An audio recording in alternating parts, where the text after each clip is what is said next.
नमस्कार, मैं हूं रवि तिवारी और आप देखना शुरू कर चुके हैं लोकल टीवी। आपको बताना चाहूंगा, कल बेलाट नाला की बड़ी समस्या को लेकर क्षेत्र के लोगों ने एक बैठक, जो गांव-गांव में बैठक करना शुरू कर दिया था और उन्होंने लगभग 15 दिन पहले एक बैठक का आयोजन किया था। बैठक के दौरान निर्णय लिया गया था कि 3 दिसंबर का वो दिन होगा जब उरमाल तिराहा के पास ये चक्का जाम में बैठ जाएंगे। इस तरह के निर्णय उन्होंने लिया था।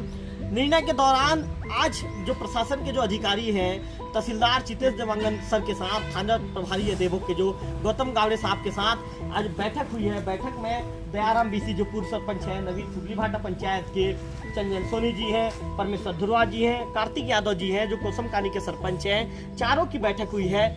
बैठक के दौरान किन बातों को लेकर चर्चा हुई है, आखिर किन बातों पर जो विस्तृत चर्चा किया गया है, लगभग आधे घंटे की बैठक थी। हम सीधे बातचीत यही से करते हैं। पहला सवाल दयाराम जी से लेता हूं। अच्छा दयाराम जी, किन बातों को लेकर चर्चा हुई? हमारे तहसीलदार साहब से ये चर्चा हुआ कि तहसीलदार साहब ने हमसे एक बार समय दीजिए, हमको 1 हफ्ता का, हम लोग इस आपके मांग को लेकर के कलेक्टर से हम संपर्क कर सके कि बात कर सके। अगर 1 हफ्ते के अंदर आपका कोई चर्चा का परिणाम नहीं मिल सकता है तो हम डायरेक्ट आप जाके अपना काम हड़ताल में बैठ सकते हो, आपका जायज़ है आपका मांग बोल के तहसीलदार साहब ने हमको आश्वासन दिया गया है। दयाराम जी को सुन रहे थे। दयाराम जी ने बताया कि लगभग 1 सप्ताह का 7 दिनों का समय दिया गया। इस तरह की बातें नवीन सुगलीभाटा पंचायत के पूर्व सरपंच दयाराम बीसी जी ने कही है। हमारे साथ बातचीत करने के लिए चंदन सोनी जी मौजूद हैं। चंदन जी, कितनी बड़ी समस्या है, कितने सालों से आप लोग संघर्ष कर रहे हैं और आज बातचीत के दौरान किस तरह की बातचीत हुई है, क्या नतीजा बातचीत के दौरान क्या चीजें निकल कर सामने आई है? 20 साल से हम लोग देख रहे हैं यही समस्या, जो हर साल बरसात के महीने में 10 दिन 15 दिन जो छात्र हैं उन लोगों का छुट्टी हो जाता है। छुट्टी बोलने से वो नहीं आ पाते देवभोग पढ़ने, बेलाट नाला में जो पुलिया नहीं होने के कारण। और हम लोग ये निर्णय लिए थे कि चक्का जाम कर शासन प्रशासन को जानकारी देंगे और आज हमको बुलाया गया है बैठक में। तहसीलदार साहब भी थे, टीआई साहब भी थे और बोले कि नहीं, कलेक्टर से बात हुई है, 7 दिवसीय के अंदर अगर कोई परिणाम नहीं आता है तो आप प्रदर्शन में बैठ सकते हैं बोल के तहसीलदार साहब ने हमको बताया गया है। सोनी जी, यदि 7 दिन के अंदर कोई परिणाम नहीं निकलता है तो फिर क्या रणनीति रहने वाली है आप लोगों की? बिल्कुल, हम लोग बैठेंगे, चक्का जाम प्रदर्शन करेंगे। उनके बाद भी नहीं होता है तो उग्र आंदोलन भी करेंगे और संघर्ष जारी रहेगी।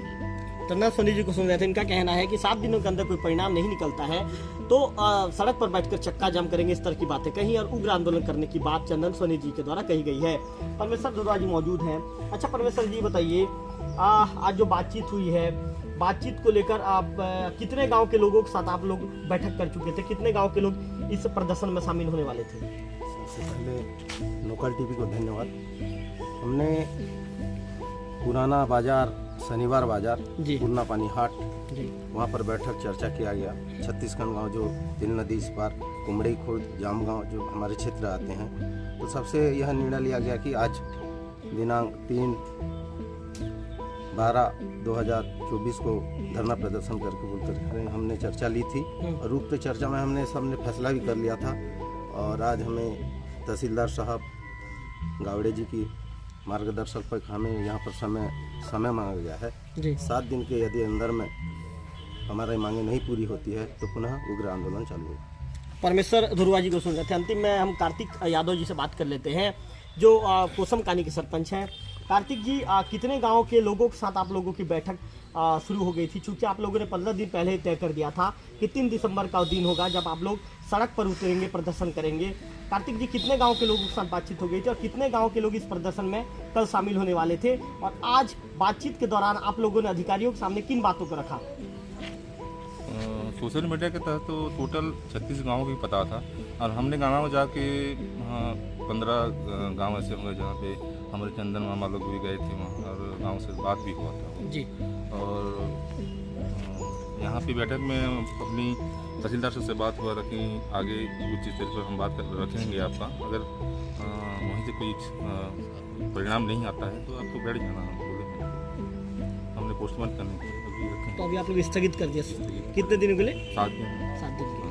तो आप चारों को सुन रहे थे। आप चारों जिस तरह से ये कह सकते हैं कि ये धरना प्रदर्शन में क्षेत्र के जो 36 गांव के लोग इसमें शामिल होने वाले हैं। सोशल मीडिया के द्वारा उन्हें सूचना भी दे दिया गया था। जैसा कि कार्तिक यादव बता रहे थे कि 15 गांवों तक वो खुद पहुंचे थे, उनकी टीम पहुंची थी और 15 गांव में जाकर लोगों के साथ बैठक की गई थी। बैठक के दौरान लोगों को तमाम चीज़ों की जानकारी दी गई थी कि आखिर ये धरना प्रदर्शन क्यों किया जा रहा है। ऐसे में सभी लोग शामिल होने वाले थे। ऐसे में आज जो तहसीलदार चितेश देवांगन सर, थाना प्रभारी गौतम चंद्र गावड़े साहब के मौजूदगी में आज यहाँ पर एक बैठक हुई। बैठक के दौरान अधिकारियों ने भी एक समय मांगा है, 7 दिवस का समय मांगा गया है। 7 दिवस के अंदर जो कलेक्टर साहब हैं इस मामले को, जो जिले के जो कलेक्टर हैं, जो दीपक अग्रवाल सर, इस मामले को गंभीरता से ले रहे हैं। इसके बाद 7 दिनों के भीतर यदि परिणाम नहीं आता, इस तरह की बातें कही जा रही है, तो फिर से उग्र आंदोलन की तैयारी शुरू कर दी जाएगी। कैमरा पर्सन विक्की के साथ रविकांत तिवारी, लोकल टीवी, देवो। बेलाट नाला के निर्माण को लेकर क्षेत्र के कुछ लोग प्रदर्शन पे बैठने वाले थे कल।